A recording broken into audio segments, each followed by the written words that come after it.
Hi everyone, this is Ronan Crowley here in Brussels, where it's Europe Day and I'm out walking the dog. For Jean de Boscher, Ulysses showed a Dublin that might have been Brussels. De Boscher, he knew Joyce slightly. This is one of his illustrations for The City Curious. It's a book for children that he published in 1920. Of course, we're all in curious cities now. Looking at Sam's check-in last month, I saw another Dublin that might have been Brussels. The same empty streets and closed shops that we have here. What am I seeing out and about? Other people's dogs, literal bread lines and queues outside the few shops that are open. But other things too. Volunteers on bicycles with grocers' baskets. They're handing out sandwiches to the city's needy. Someone on our street who MCs the evening clap for frontline healthcare workers. He puts on a wig and he dresses in a sequin jacket like he's a game show host trapped in some perpetual 1970s. But mostly I've seen nothing. People respecting the stay-at-home order and staying put, unless they have to go to the shops or else like me, they have a dog who needs walking. I'm sure we've all been struck by this odd form of commonality or civic mindedness that means desolate streets are a sign that you're doing it right. And like everyone, I was looking forward to the symposium in Trieste next month.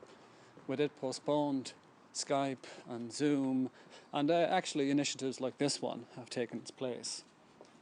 Virtual meetings, that was once a terrifying phrase.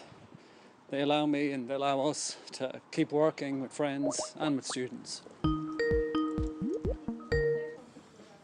Hello. How's it going?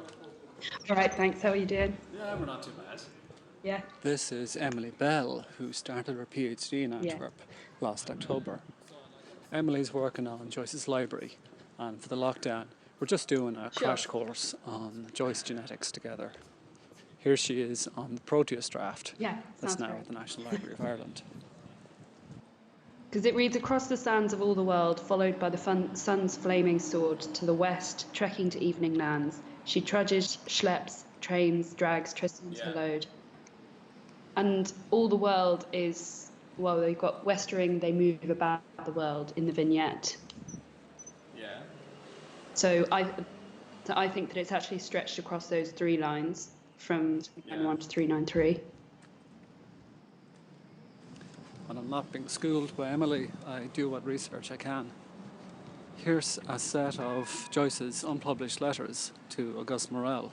These were auctioned off back in 2017, and they're actually holiday postcards. You can see Joyce is writing to him from Paris, from the south of France. There's one from Stonehenge, and there's one from Ostend here in Belgium. We actually went there for holidays not so long ago. This is me reading about Marvin Gaye, who wrote Sexual Healing when he was living in Ostend in the 1980s. And here I am walking the dog on New Year's Day on the beach. Stay safe, everyone. I'll see you in Trieste next year.